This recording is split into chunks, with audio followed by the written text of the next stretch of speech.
नमस्ते। आज हम एक बहुत बड़े बदलाव को समझने जा रहे हैं।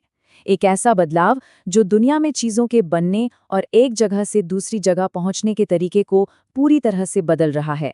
देखिए, दशकों तक दुनिया की फैक्ट्री का मतलब सिर्फ एक था, चीन। लेकिन अब चाइना+1 नाम की एक नई सोच इस पूरी तस्वीर को हिला रही है। तो सवाल ये है कि क्या मेड इन चाइना का टैग अब इतिहास बनने वाला है? दुनिया की बड़ी बड़ी कंपनियां आखिर चीन से आगे क्यों देख रही हैं? और सबसे बड़ा सवाल, क्या भारत वो खाली जगह भरने के लिए तैयार है? चलिए मिलकर इसकी गहराई में चलते हैं। अच्छा, सबसे पहले ये समझना जरूरी है कि ये China+1 या C+1 है क्या भला? देखिए, सीधे शब्दों में कहें तो ये एक ऐसी स्ट्रैटेजी है जहां कंपनियां सिर्फ चीन पर डिपेंडेंट रहने के बजाय अपनी प्रोडक्शन और सोर्सिंग को दूसरे देशों में भी फैला रही हैं। मतलब, जैसा कहते हैं ना, सारे अंडे एक ही टोकरी में मत रखो। मकसद साफ है, रिस्क कम करना। तो आज हमारी पड़ताल कुछ इस तरह आगे बढ़ेगी। पहले हम ये जानेंगे कि सप्लाई चेन में ये इतना बड़ा बदलाव हो क्यों रहा है। फिर हम उन असली चुनौतियों को समझेंगे जो किसी भी देश को +1 बनने से रोकती हैं। और फिर देखेंगे कि भारत इन चुनौतियों का जवाब अपने इंफ्रास्ट्रक्चर और टैलेंट से कैसे दे रहा है। साथ ही हम ये भी देखेंगे कि भारत कैसे एक नया ग्लोबल पार्टनर बन रहा है, और आखिर में इन सबका मेड इन टैग के भविष्य के लिए क्या मतलब है। तो चलिए शुरू करते हैं हमारे पहले और सबसे बड़े सवाल से, the great supply chain shift. आखिर ऐसा हुआ क्या कि कंपनियां चीन से आगे देखने पर मजबूर हो गईं? देखिए, ये बदलाव कोई रातों रात नहीं हुआ है। इसकी कहानी तो एक दशक पहले 2013 के आसपास शुरू हुई, जब चीन में मजदूरी लगातार महंगी होने लगी। फिर आया 2018, जब अमेरिका चीन ट्रेड वॉर ने टैरिफ और जियोपॉलिटिकल तनाव का एक नया ही खतरा खड़ा कर दिया। और 2020 में तो कोविड महामारी ने दुनिया को आईना दिखा दिया कि सप्लाई के लिए सिर्फ एक देश पर निर्भर रहना कितना ज्यादा जोखिम भरा हो सकता है। हर एक घटना ने C+1 स्ट्रैटेजी को और भी तेज कर दिया।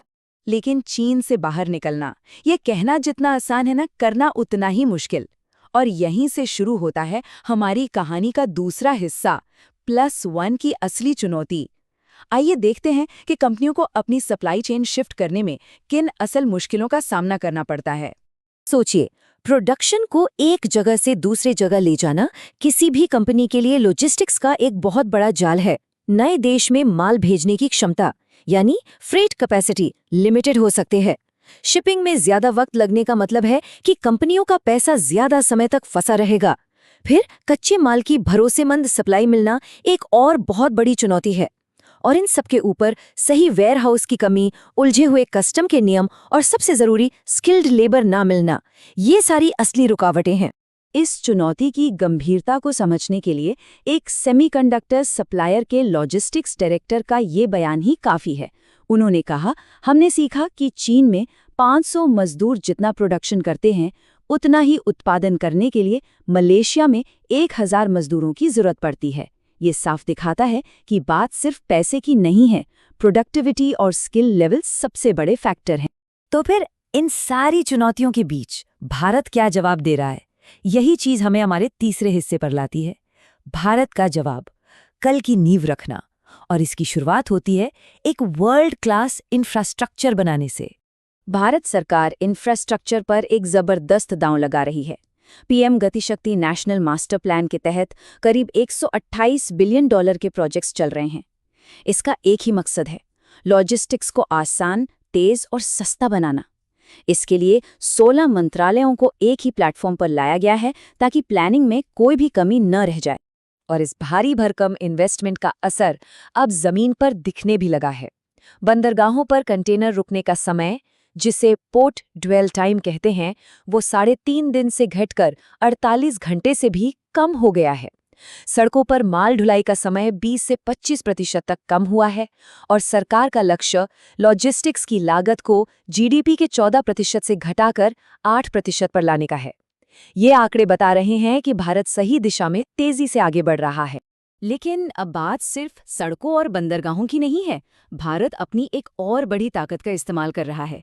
तो अब बात करते हैं चौथे पहलू की, भारत का जवाब, टैलेंट और टेक्नोलॉजी, जो इनोवेशन की अगली लहर को पावर दे रहे हैं। भारत के ग्लोबल कैपेबिलिटी सेंटर्स यानी जीसीसीज बहुत तेजी से बढ़ रहे हैं और ये सिर्फ बैक ऑफिस नहीं बल्कि इनोवेशन और आरएनडी के असली पावर हाउस बन रहे हैं। ये ज़रूरी क्यों है? क्योंकि जब आप हाईटेक मैन्युफैक्चरिंग करते हैं तो आपको डिज़ाइन और इंजीनियरिंग का सपोर्ट भी पास में ही चाहिए होता है। ये जीसीसीज वही वर्ल्ड क्लास इकोसिस्टम तैयार कर रहे हैं। आज की टेक्नोलॉजी की दुनिया में सेमीकंडक्टर्स से ज़्यादा कीमती शायद ही कुछ हों, और भारत इस रेस में पीछे नहीं रहना चाहता। सरकार ने इंडिया सेमीकंडक्टर मिशन के लिए $10 बिलियन का शुरुआती फंड रखा है। लक्ष्य साफ है, चिप डिज़ाइन से लेकर मैन्युफैक्चरिंग तक देश में ही एक मजबूत इकोसिस्टम बनाना। और भारत के टेक्नोलॉजी का लोहा तो अब दुनिया मान रही है, जिसका सबसे बड़ा सबूत है यूपीआई। जब फ्रांस, यूएई और सिंगापुर जैसे देश इसे अपनाते हैं तो ये सिर्फ एक पेमेंट सिस्टम की कामयाबी नहीं है, ये दुनिया को एक संदेश देता है कि भारत भरोसेमंद वर्ल्ड क्लास डिजिटल इंफ्रास्ट्रक्चर बना सकता है जो ग्लोबल ट्रेड को और भी आसान बनाता है।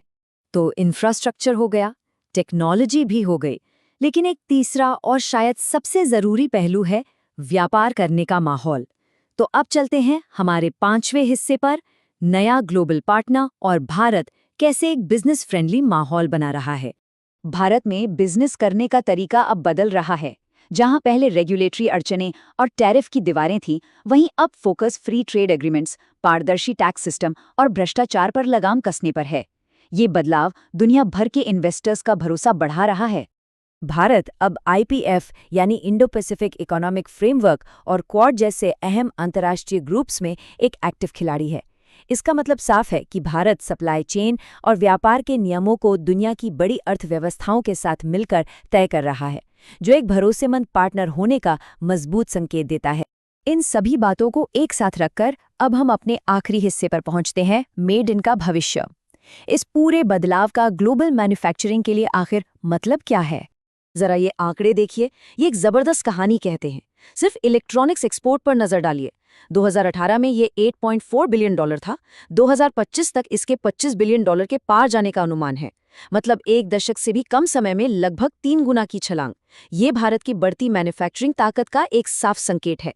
तो सारे सबूत एक ही दिशा में इशारा कर रहे हैं। भारत खुद को चीन के सिर्फ एक विकल्प के तौर पर नहीं, बल्कि ग्लोबल सप्लाई चेन के लिए एक अपग्रेड के तौर पर तैयार कर रहा है। ये सिर्फ सस्ती लेबर की कहानी नहीं रही, बल्कि ये मजबूत इंफ्रास्ट्रक्चर, तकनीकी कौशल और एक स्थिर कारोबारी माहौल का पूरा पैकेज है। तो सवाल यही उठता है कि जैसे जैसे दुनिया अपनी सप्लाई चेन्स को नए ठिकानों पर ले जा रही है, क्या हम सच में दुनिया की अगली ग्लोबल फैक्ट्री को बनते हुए देख रहे हैं? जवाब चाहे जो भी हो, एक बात तो साफ है, ग्लोबल मैन्युफैक्चरिंग का नक्शा हमेशा के लिए बदल रहा है और इस नई दुनिया के केंद्र में भारत खड़ा है।